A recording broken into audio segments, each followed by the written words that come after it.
안녕하세요. 저는 얼마 전 남편과 이혼하고 시댁과의 지긋지긋한 인연도 끊어버린 30대 후반의 여자입니다. 살다 보면 정말 별 이상한 일을 겪기도 하는데 제게는 시댁이 그 이상한 일의 중심이었어요.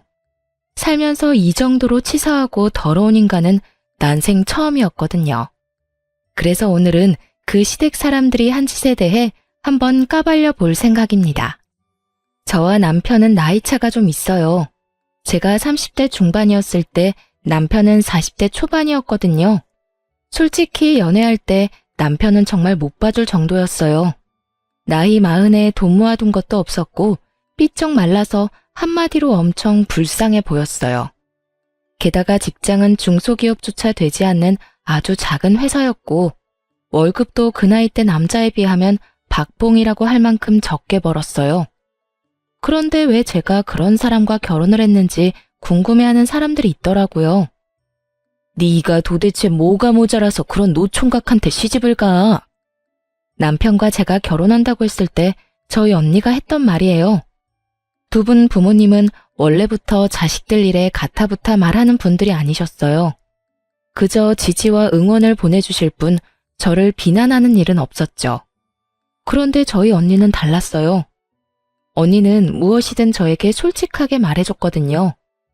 근데 사람이 참 착해? 한눈 팔 것 같지도 않고.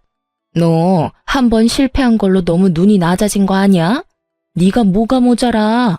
너 자존감이 낮아진 건 알겠는데 아무리 그래도 나보다도 훨씬 나이 많은 아저씨를? 사실 언니가 걱정하는 게 뭔지 알았어요. 하지만 저는 이때 굉장히 자신감이 하락해 있었거든요. 저에게는 30대 초반부터 사귄 남자가 있었는데 그 남자와 결혼을 앞두고 있었는데 남자가 바람을 펴서 결국 파혼에 이르렀거든요. 사람들이 결혼까지 안 간 게 다행이라고 했을 만큼 그 남자는 최악의 사람이었어요. 그리고 그 사건을 계기로 저는 자신감을 완전히 상실했죠. 제게 사기를 치려던 인간이 워낙 잘생긴 데다가 유들유들한 성격이었다 보니 무의식 중에 그런 남자와 정반대되는 사람을 고른 것 같기도 했죠. 그렇지만 정말로 그런 이유만으로 그 사람과 결혼하기로 한 건 아니었어요. 그만큼 그 사람이 순수하고 착했거든요. 그래서 더 끌린 거예요. 언니는 마음에 들어하지 않았지만 부모님은 좀 달랐어요. 시부될 분이 공무원이라 부모님이 좋아하셨거든요. 공무원이라는 직함이 주는 신뢰감이 저희 친정 부모님에게 딱 주어진 거죠. 그렇게 상견례를 무사히 마치고 세부적인 내용을 상의하러 시댁에 들리게 됐어요.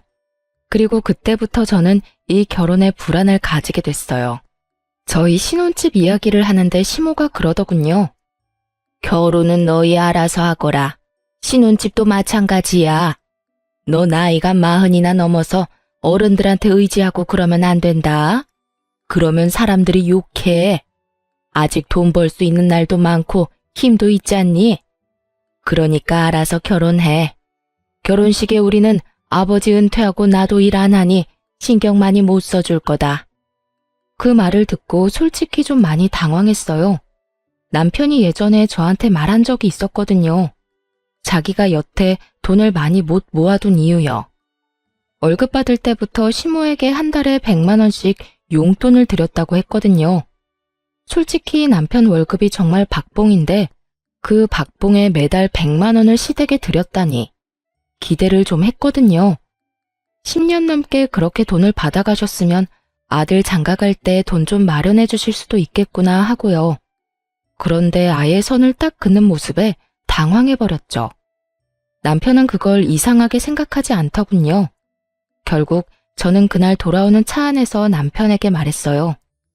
당신 결혼해서도 어머님한테 용돈 그렇게 드릴 거야? 그렇지 않을까? 여태 주던 걸 안 주는 것도 이상하고. 오빠, 잘 생각해. 지금 당장 오빠 돈 한 푼 없이 결혼하는 거야. 우리 부모님이랑 내가 모은 돈으로 신혼집은 작은 거라도 마련할 수는 있어. 근데 결혼 혼자서 하는 것도 아니고 오빠도 보탬은 돼야지. 어머님한테 그렇게 용돈을 많이 드리면 앞으로 애가 생기고 내가 육아휴직 쓸 때는 어떻게 될 것 같아? 제 말에 남편이 조용히 생각하더군요. 자기가 생각해봐도 무리겠죠. 지금 당장이야 급한 불을 우리 친정에서 꺼주겠지만 그것도 무리해서 꺼준 거예요. 앞으로 더 큰 불은 저희가 알아서 해결해야 하는 문제였고요. 결국 남편은 제 말에 수긍했습니다. 어머니한테 결혼 후에 내가 말할게. 용돈 드리는 거 줄인다고. 한 30만 원만 드리면 되지 않을까? 그 정도면 괜찮아. 나도 우리 엄마한테 그 정도 드리고 있거든. 그렇게 이야기를 하고 나서야 저도 마음이 좀 편해졌어요. 그리고 나도 집 살 때 돈 보탤게. 어머니에게 드리던 용돈을 줄이면 대출금 정도는 낼 수 있을 거야. 아니야, 오빠. 그 돈은 우리 열심히 모아두자. 앞으로 태어날 아이와 우리 노후를 위해서라도 돈은 모아둬야 하거든.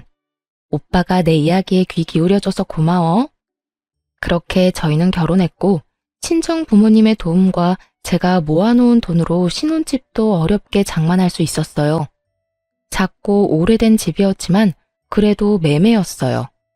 서울이었으면 엄청 비쌌겠지만 지방이라 가격도 비싸지 않았어요. 그래도 대출 없이 집을 마련했다는 것만으로도 다행이었죠. 결혼하고 나면 좋은 일만 있을 줄 알았는데 그렇지만도 않더군요. 저는 간호사로 병원에서 일을 하는데 제가 일하는 병원이 시댁과 가까웠어요. 결혼한 그달부터 시모가 저를 매번 시댁으로 불렀어요. 저의 출퇴근 시간을 체크해서 꼭 일을 안 할 때 불렀어요. 그리고는 정말 쓸데없는 일들, 자기가 하기 싫은 일들을 저한테 시켰어요. 오늘은 설거지랑 냉장고 청소 좀 하고 가거라. 어깨가 아파서 아무것도 못하겠어. 냉장고 청소하고 나면 화장실도 좀 청소해 놓고 곰팡이 핀 곳이랑 줄눈 있는 부분 하얗게 만들어놔.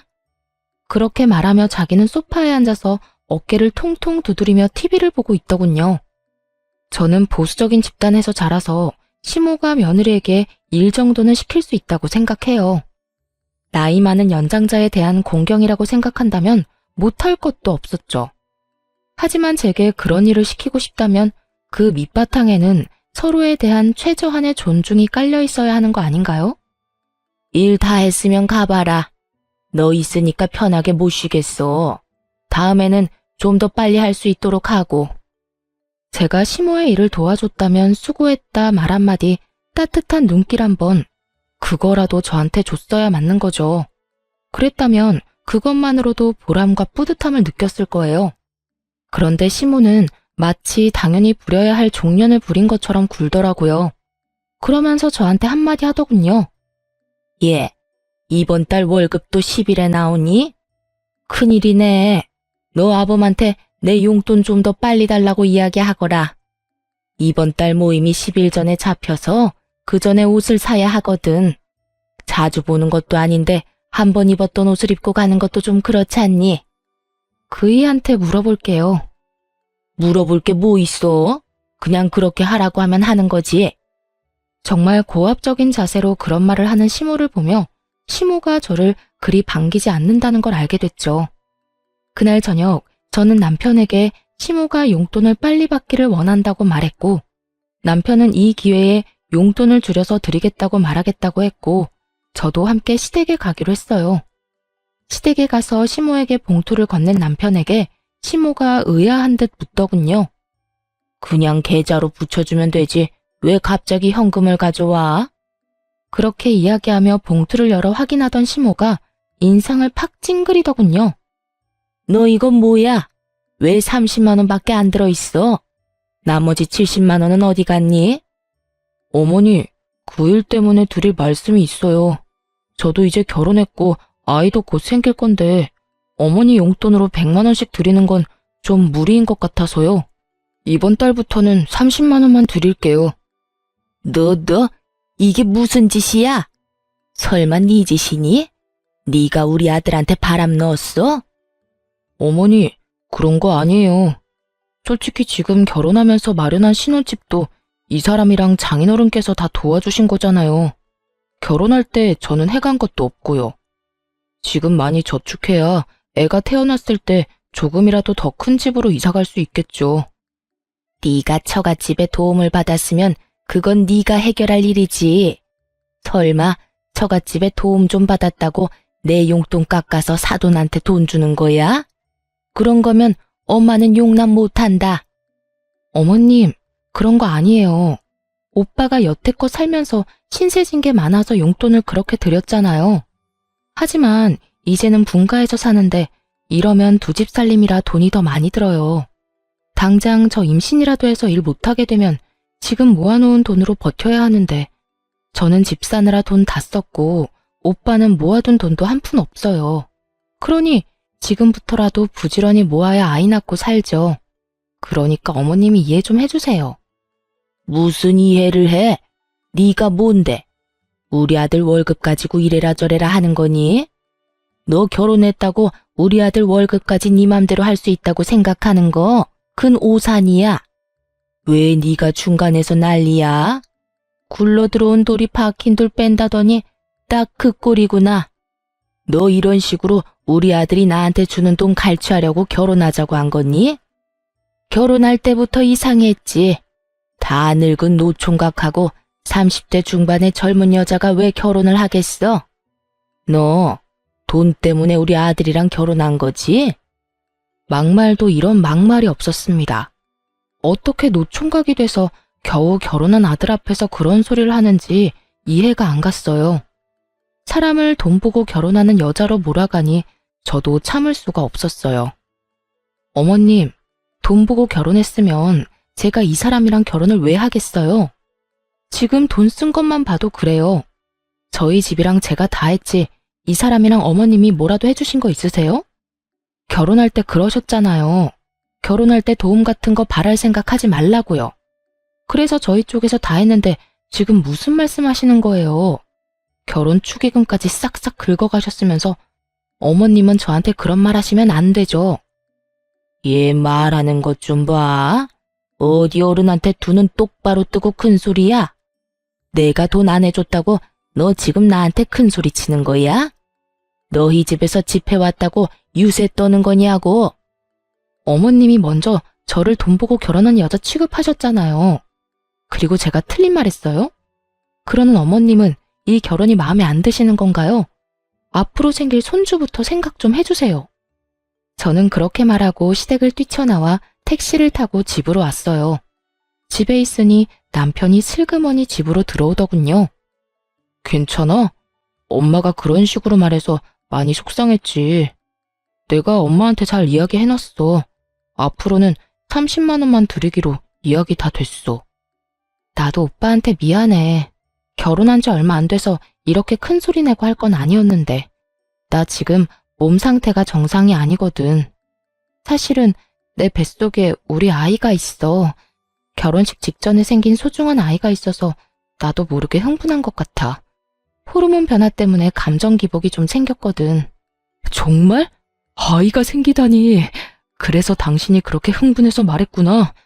앞으로는 내가 잘할게. 내가 우유부단한 탓에 당신한테 상처 준 것 같아서 미안해. 이런 남편이 있어서 저는 견딜 수 있었어요.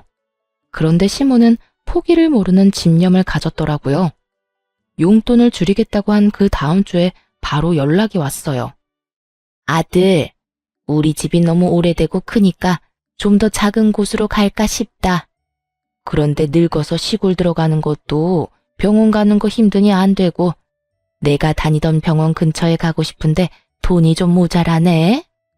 네 이름으로 대출 받아서 돈 좀 마련해 봐라. 옆에서 시모 전화를 함께 듣고 있던 제가 한마디 하려는데 남편이 저를 말리더군요. 어머니, 제가 좀 더 안정기가 되면 말씀드리려고 했는데 저희 아이 생겼어요. 그래서 앞으로 돈 쓸 일은 좀 피할 생각이에요. 지금 있는 집 수리할 곳 있으면 말씀하세요. 제가 보고 수리해야 하는 곳은 수리할게요. 그런데 지금 당장 돈 마련하는 건 무리예요. 아이? 너희 아이가 생겼어? 거짓말 아니야. 나한테 돈 주기 싫어서 애 생겼다고 거짓말하는 거 아니냐고. 무슨 그런 걸로 거짓말을 해요. 어머니, 이제 좀 그만하세요. 저는 괜찮은데 와이프 상처받는 건 안 보고 싶어요. 죄송해요. 그렇게 전화를 끊는 남편을 보니 그제야 마음이 놓였어요. 시모의 그런 막무가내 요청도 막을 수 있게 됐잖아요. 그리고 작은 집으로 옮기면서 돈이 더 필요하다는 시모 말은 진짜 듣고만 있어도 어질하더라고요. 사실 시모는 전업주부로 시부가 주는 돈으로 생활했었는데 사치가 좀 있었거든요. 과시욕도 있고 함께 모임하는 사람들 따라가려니 시부 용돈만으로는 버거웠던 모양이었어요.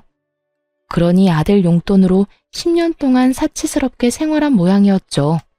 며느리가 생겨서 이제 그런 생활을 청산해야 하는데 쉽지 않으니 이런 식으로 매번 돈을 요구했어요. 집도 비싼 집으로 가려는 이유는 뻔해 보였어요. 지인들에게 자랑하고 싶었던 모양이었어요. 땅값 비싼 곳으로 이사 갔다고 말이죠. 손주가 생기니 결국은 더 이상 돈을 요구하지는 않더군요. 하지만 그 뒤로는 좀 더 치사한 방법으로 저를 괴롭히기 시작했어요. 제게 반감을 가지고 있다고 생각했는데 나중에 그 속내를 확인하고는 소름이 돋았어요. 평범한 사람이라면 상상도 못할 검은 속내가 있더라고요. 저는 결혼과 동시에 임신을 했고 아이를 낳았어요. 딸은 시모의 의심과는 다르게 남편과 무척 똑같이 생겼었어요. 아무도 남편 아들이 아니라고 생각도 못할 정도로 말이죠. 시댁에는 그 용돈 사건 이후로 잘 가지 않았고 명절과 생일, 어버이날에만 방문하게 됐어요. 그 외의 날에는 남편 혼자 시댁에 들렀죠. 아이가 2살 때였어요. 음식을 차리는 건 거의 다 제 몫이었어요. 시모는 절대로 저를 도와주지 않았어요. 딱 하나, 밥만 시모가 했죠. 그런데 그보다 더 짜증나는 일은 따로 있었어요. 밥을 먹으려고 할 때마다 저를 바깥으로 심부름을 보냈거든요. 시댁에서 마트까지는 적어도 걸어서 왕복 20분은 걸렸어요. 가는데 10분, 장 보는데 10분, 오는데 10분이면 총 30분을 보내는 거죠. 심부름은 항상 간장이나 막걸리, 음료수 같은 액체로 된 무거운 물건들이었죠. 미리 사두면 될 것인데 항상 그렇게 저를 시켰어요. 그리고 갔다 오면 다들 밥을 다 먹고 저는 남아있는 찌꺼기만 먹어야 했죠. 게다가 그뿐이면 말을 안 해요. 항상 제 몫에 새밥만 없어서 찬밥을 줬는데 그 밥에서는 항상 쉰내가 났어요. 어머니, 이거 상한 것 같아요. 어머, 어쩌니? 밥이 없는데 햇반이라도 사와서 먹어. 그러면서 또 내보내는 거예요. 한 번이면 실수였나 보다, 정신이 없었나 보다 싶지만 매번 갈 때마다 이런 패턴이니 나중에는 아무리 바보라도 제가 괴롭힘을 당한다는 걸 알게 될 수밖에 없잖아요. 게다가 이번에 명절에 들렀을 때는 제가 아이를 돌보느라 허리에 디스크 증상이 심해서 고생했던 날이었어요. 시모가 밥을 다 차리게 해놓고는 저에게 또 일을 시키더군요. 예, 내가 보니 간장이 뚝 떨어졌더라. 너 지금 마트 가서 간장 좀 사와. 전이랑 고기 간장에 찍어 먹어야 하는데 다 떨어졌네. 아까 전에 요리할 때 확인했을 때는 남아있었던 간장이 하나도 없더군요. 간장을 다 비워버린 모양이었어요. 저는 웃으면서 옆에 앉아있는 남편한테 말했어요. 여보, 좀 다녀와요. 나 허리 때문에. 맞다. 어머니, 제가 금방 다녀올게요. 남편이 그렇게 말하며 후다닥 자리에서 일어섰어요. 예, 네가 왜 가? 넌 밥 먹어야지. 이런 일은 원래 며느리가 하는 거다. 어머니, 와이프 지금 허리가 많이 안 좋아요. 병원에서 디스크 증상 너무 심해서 조심하라고 했거든요. 무거운 거 특히 들지 말라고요. 그러니까 제가 다녀올게요. 여보, 조심해서 갔다 와. 금방 다녀올 테니까 다들 밥부터 드세요. 와이프 오늘 점심도 제대로 못 먹어서 배고플 거예요. 그렇게 말하고 남편이 나가버렸죠. 저는 말했어요. 아버님, 식사 늦어서 배고프시죠? 얼른 밥 내올게요. 예, 너는 남편이 없는데 밥이 넘어가니? 어머님, 남편 걱정보다 아버님이 걱정돼서 그렇죠. 아버님도 배 많이 고프실 거예요. 점심을 너무 일찍 드셔서. 그래도 사람이 없으면 기다릴 줄 알아야지. 넌 어떻게 돼 내가 인정머리가 없어? 그만하고 밥 내와. 한 사람 없다고 나머지가 굶는 게 말이 되냐고 했던 게 당신이었잖아. 어서 밥 가져와. 배고파 죽겠네. 그럼 좀 기다려요. 아직 밥 덜 됐는데. 시모 말과는 달리 밥솥의 밥은 이미 예전에 완성되어 있었어요. 이쯤 되니 너무 명확하더군요. 여태 일부러 저에게 밥을 늦게 먹이려는 거였어요. 민기적거리는 시모 때문에 결국 밥은 남편이 오고서야 먹게 됐죠. 정말 오랜만에 모든 가족이 동시에 먹는 밥이었어요. 그리고 이번에도 시모는 제게만 쉰내 나는 밥을 내놓더군요. 여보, 나 속이 안 좋아서 그러는데 내 밥 나눠 먹자. 당신은 많이 먹어야 해. 내가 이렇게 살찌우느라 얼마나 힘썼는지 알지? 배고프다고 하지 않았어? 갑자기 속이 왜 안 좋아? 근데 어머니, 밥이 이상한데요? 상한 것 같은데 새 밥 없어요? 더 이상 밥은 없다. 밥 먹고 싶으면 햇반 사와서 먹던지. 아니면 너희 집에 가서 먹거라. 그래요? 그럼 저는 나가서 밥 먹고 들어갈게요. 그럼 명절 잘 보내세요, 어머님, 아버님. 당신은 어떻게 할 거야? 밥 먹고 올 거야? 그냥 내 밥 먹어. 내가 안 먹으면 되는데. 아니야. 당신도 요즘 몸 안 좋은데 그거 먹어서 되겠어? 그냥 나는 애랑 나가서 먹을 테니까 걱정 말고. 그렇게 말하며 저는 짐을 챙겼어요. 그러자 남편이 따라오더군요. 여보, 같이 가. 어머니, 다음에 와서 먹을게요. 아이, 밥은 먹고 가야지. 이거 다 어쩌라고? 어머님이랑 아버님이 많이 드세요. 저희는 그러면 먼저 가보겠습니다. 그렇게 저희를 붙잡는 시모를 내버려 두고 밖으로 나왔어요. 속이 시원하더라고요. 왜 여태까지 이러지 않았나 싶었어요. 그렇게 외식을 하고 집으로 돌아왔어요. 그리고 그 뒤로 시댁에서 연락 오면 남편만 보냈어요. 며느리 취급도 안 해주는 시댁에 갈 필요가 있을까요? 그런데 그렇게 몇 번 남편만 보냈더니 시모가 전화가 왔더군요. 너 요즘 왜 집에 안 오니? 며느리가 돼서 집안 행사에 얼굴도 안 보여? 이런 식으로 할 거면 결혼은 왜 했니? 우리 아들 혼자서 여기저기 다니도록 만들 거면 네가 며느리 실격인 거지. 그냥 이럴 거면 이혼을 해. 우리 얼굴 보기도 싫으면 그냥 이혼하면 되지. 뭐하러 질질 끌어? 어머님, 좀 흥분하신 것 같네요. 갑자기 전화 와서 이혼하라고 하셔도 저희는 그럴 생각이 없어요. 그럴 생각이 없으면 우리가 하라는 대로 해야지. 너 혼자 살 거면 뭐하러 결혼을 했어? 시모가 남편에게 무슨 말을 들었는지 말하지 않아도 알겠더라고요. 저는 남편에게 시모와 이야기할 때 혹시라도 돈과 관련된 이야기가 나오면 무조건 선을 지키라고 했거든요. 아마 또 돈이나 달라고 했겠죠. 남편은 거절했을 테고. 그러니 저한테 전화와서 이 난리를 피우는 거겠죠. 시모는 남편에 대한 통제권이 저한테 넘어온 것이 화가 날 정도로 열받는 것처럼 보였어요. 실제로 저는 남편을 통제하는 짓은 하지 않았어요. 다만 함께 살기 위해서 서로 간에 지켜야 할 선을 정해줬을 뿐이었죠. 결혼한 부부가 자기 가고 싶을 대로 가면 부부 생활이 유지될 리 없잖아요. 게다가 시모의 저 행동은 진짜 문제가 있다고 생각했어요. 어머님, 저는 저고 남편은 남편이죠. 부부가 일심동체라도 매일 같이 다녀야 한다는 법은 어딨나요? 그리고 남편이 애도 아니고 혼자 다니는 게 왜 안 되나요? 어머님이 너무 예민하신 것 같네요. 이혼 이야기는 못 들은 걸로 할게요. 넌 뭐가 그렇게 당당하니? 우리 아들한테 무슨 말을 어떻게 했길래 마누라 이야기만 하면 난리야. 그리고 너 우리 아들한테 도대체 뭐라고 하길래 애가 내 말을 듣지를 않아. 네가 내 아들을 너 좋을 대로 써먹고 있잖아. 그건 내 아들이야. 내 아들이 번 돈은 내 돈이고 내가 키워준 값 받겠다는데 네가 중간에서 그걸 낚아채? 내가 가만히 있을 줄 아니? 너 두고 봐라. 내가 아들한테 이야기해서 너희 꼭 이혼시켜버릴 테니까. 그렇게 말하고는 전화를 끊더군요. 정말 어이가 없었어요. 부부 사이의 일을 왜 본인이 결정하겠다는 건지. 시모와 대판 싸우고 나서도 저는 시댁에 얼굴 한번 내비치지 않았어요.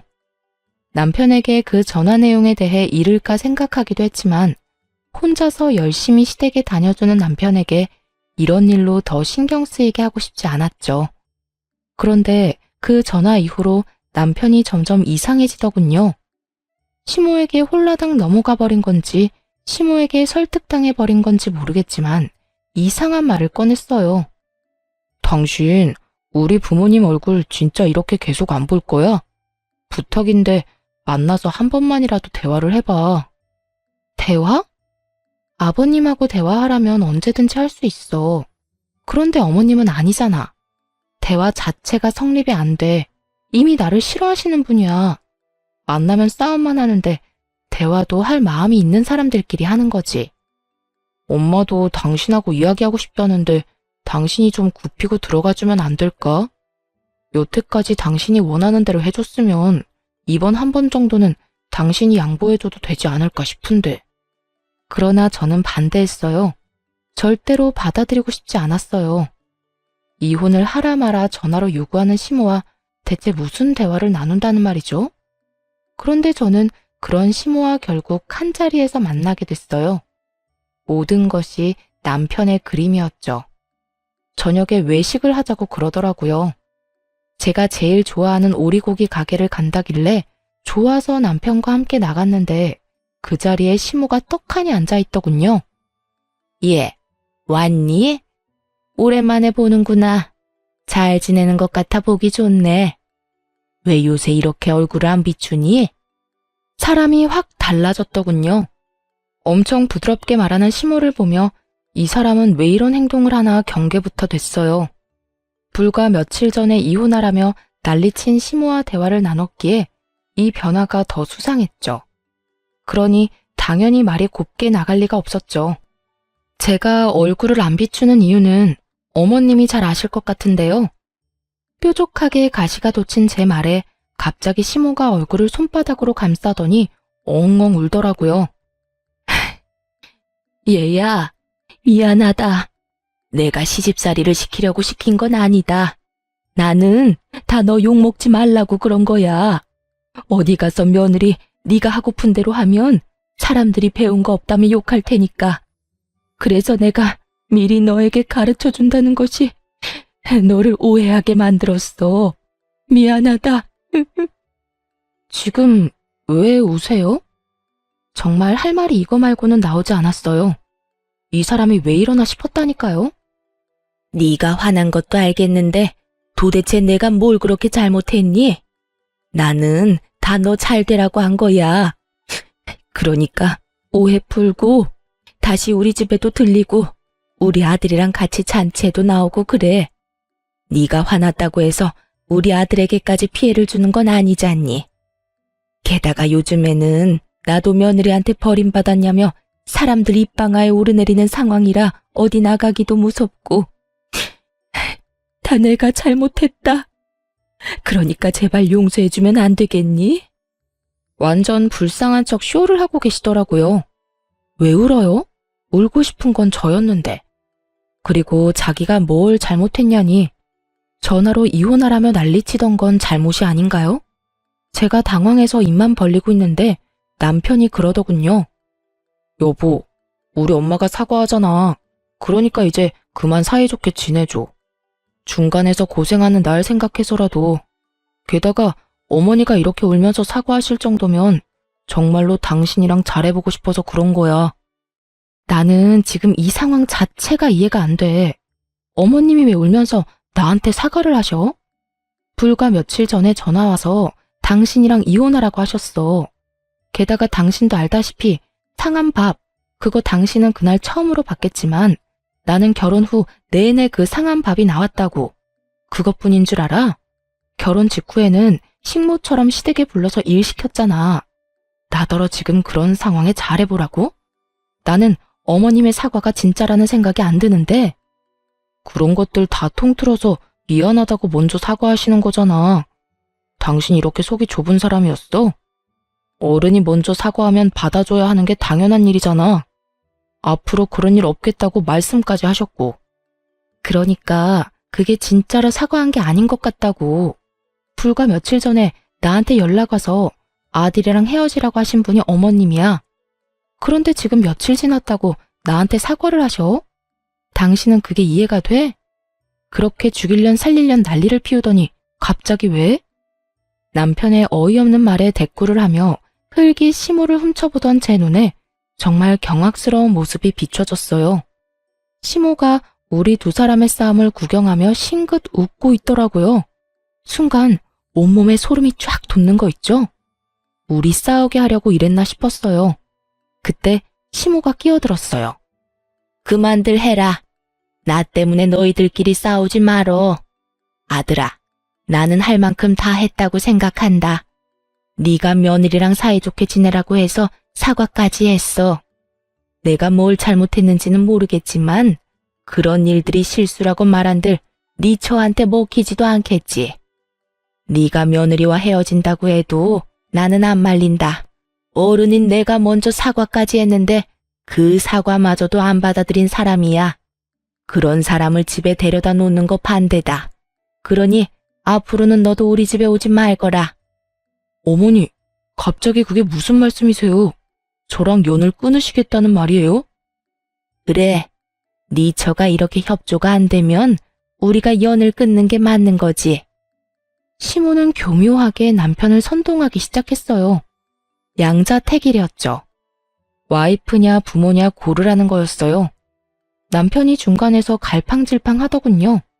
저는 그 갈팡질팡에 더 배신감이 느껴졌어요. 어머니, 저는 연 끊을 생각 없어요. 우리도 너와 연 끊을 생각은 없었어. 그런데 네 마누라를 봐라. 아주 완고하잖니? 고집이라는 고집은 있는 대로 부리고 어른들이 머리를 낮추고 들어가도 빳빳하게 고개 들고 나한테 따지는 거 못 봤니? 나는 그런 여자는 며느리로 두고 싶지 않다. 내가 자존심 다 내려놓고 사과하면 뭐하니? 받아줄 생각이 없는데. 당신 진짜 우리 엄마랑 화해 안 할 거야? 엄마가 이렇게까지 말하는데 도대체 뭘 더 바래? 와, 당신이 이렇게까지 이기적인 사람인지 몰랐어. 나랑 우리 엄마가 이렇게 고개 숙이고 들어갔으면 받아주는 척이라도 해야 하는 거 아니야? 그리고 막말로 시댁 어른이잖아. 어떻게 너는 네 생각만 해? 네가 힘들다고 나랑 부모님 관계 다 망쳐놓는 게 말이 되는 일이야? 아들, 됐다. 더 이상 설득하려 하지 마. 이해가 안 되는 사람들은 평생 이해를 못해.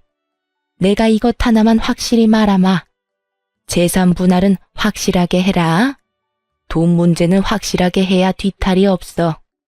너희가 이혼을 하든 뭘 하든 상관은 없는데 이 엄마는 네가 재가를 해도 더 좋은 여자를 만날 수 있을 거라고 확신해. 아예 이혼을 하라고 등을 떠밀고 있더군요. 결국 식사도 제대로 못하고 집으로 돌아온 저는 남편에게 말했어요. 진짜 나랑 헤어질 거야? 당신이야말로 나랑 헤어지고 싶지 않으면 어머니 말씀 좀 들어.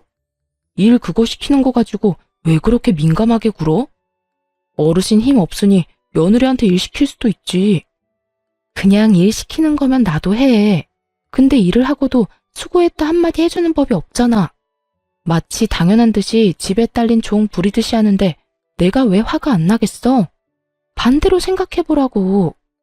우리 엄마가 오빠를 마음대로 불러서 일 시켜먹고 일 다 했으니까 빨리 너희 집에 가라고 하면 기분이 좋겠어?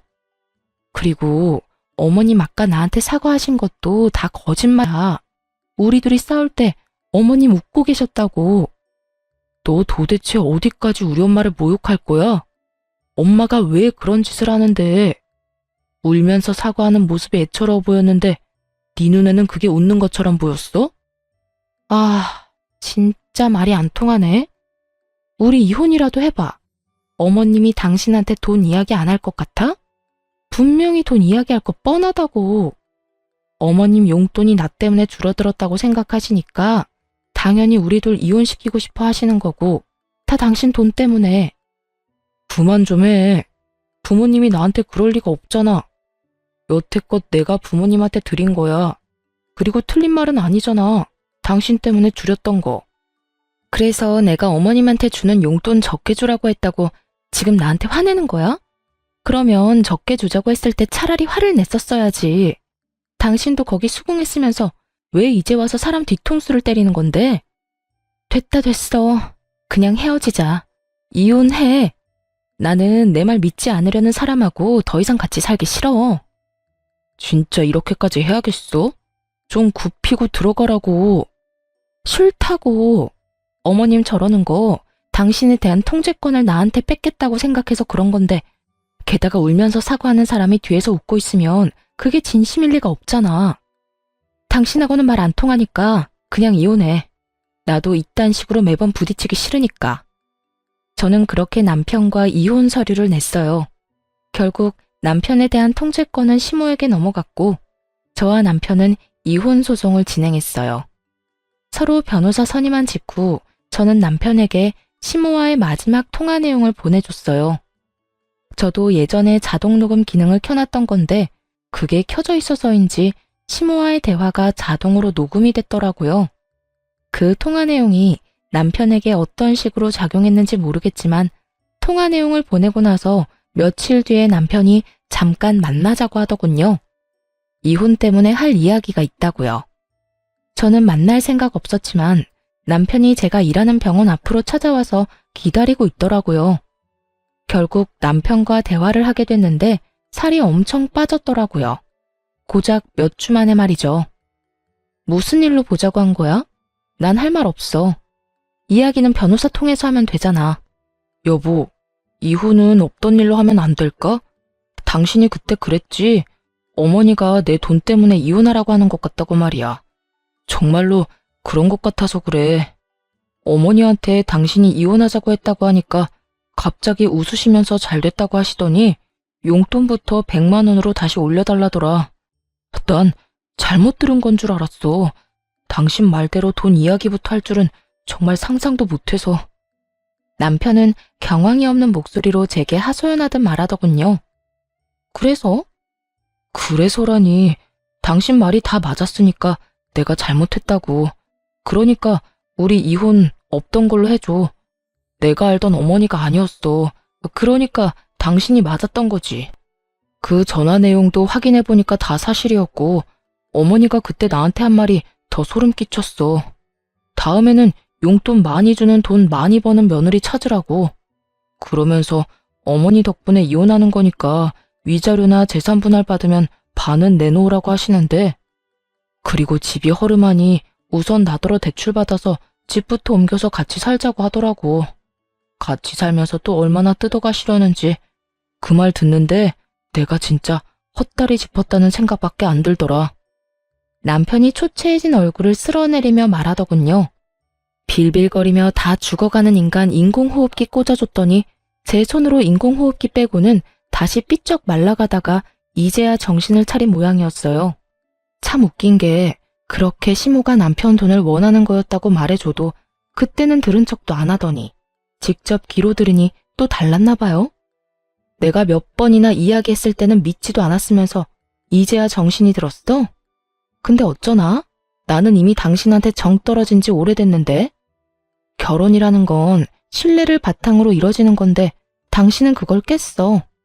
나를 의심하기 시작한 순간부터 당신이랑 내 사이는 깨진 거라고. 그리고 그건 다시 못 붙여. 당신 어머니가 그 사람인 이상 우리는 또 깨질 거니까. 그러니까 내가 어머니와 연락 끊을게. 진짜로. 이번에는 당신 말 제대로 들을 테니까 제발 부탁이야. 난 당신 받아줄 생각도 없고 다시 만나고 싶은 마음도 없어. 당신이 나한테 준 게 얼마나 큰 배신이었는지 당신은 모르지? 그리고 나는 한 번 배신한 놈은 다시 배신할 가능성이 높다고 생각해. 그러니까 여기서 깔끔하게 끝내는 게 맞는 것 같아. 앞으로 이런 일로 연락하지 마. 그리고 당신이 당신 엄마랑 연을 끊든 말든 이제 와서 나랑 무슨 상관이야? 이 이혼은 당신 선택으로 결정된 건데 진짜 웃기다. 어머니 탓하면 마음이 좀 시원하니? 어머님이 잘못한 건 누가 봐도 당연한 건데 그런 어머니한테 홀라당 넘어간 너한테는 잘못이 없다고 생각하나 봐. 그런데 네가 제일 나빠. 믿을 것처럼 해놓고 결국에는 배신하는 인간. 그렇게 남편 놈에게 일침을 하고 돌아섰죠. 그렇게 저희는 이혼을 했어요. 결혼 기간이 길지 않아 결국 제 명의의 집은 제 것이 되었고 아이도 제가 키우게 됐어요. 고부 갈등으로 인한 이혼이라는 제 주장도 받아들여져 남편 놈이 제게 위자료를 지급하게 됐죠. 그렇게 몇 달간 정말 속은 쓰리지만 마음은 편하게 살았어요. 그런데 하루는 망할 아줌마한테서 연락이 왔더라고요. 너 우리 아들 어디로 빼돌렸니? 위장 이혼해놓고 여전히 우리 아들이랑 같이 사는 거 맞지? 뜬금없는 소리를 해대는 통에 저도 당황했어요. 이혼한 사람을 왜 여기서 찾아요? 저랑 같이 안 살아요. 거짓말 하지 마. 이놈이 너 아니면 우리를 이렇게 버리고 갈 리가 없어. 지금 집안이 어떤 꼴인지 알기나 하니?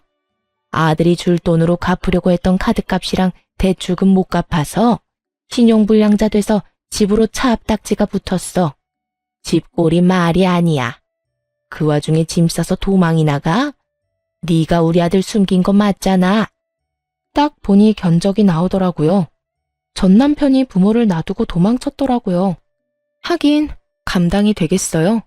결혼했을 때는 자기 월급이 자기 것이었겠지만 이혼하고 나니 자기 월급이 시모 것이 되어버렸으니 말이죠.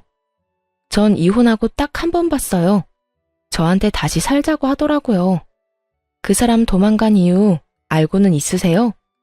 저한테 그러던데요. 어머니가 자기를 돈으로 본다고요. 제가 마지막에 어머님이 저랑 통화한 내용도 전 남편한테 보내줬거든요. 그거 보고 큰 깨달음을 얻었던 건지도 모르죠. 그래서 기분이 어떠세요? 돈줄인 아들 저한테서 되찾아가려다가 결국 아들한테 버림받게 되신 기분이? 너 그걸 말이라고? 결국 그놈의 돈 때문에 아들도 돈도 다 잃어놓고 누굴 탓해요 지금? 당신이 뿌린 그대로 돌려받는 거니까 괜히 저한테 뭐라 하지 말고 아들 있을 법한 곳이나 찾아보세요. 찾아봐야 그 사람이 받아줄지 안 받아줄지는 모르겠지만 말이죠. 저는 실컷 비웃어준 다음에 전화를 끊었어요. 이날이 정말 가장 속이 시원한 날이었어요. 가슴에 박혀있던 돌덩이가 쑥 하고 내려간 기분이었거든요.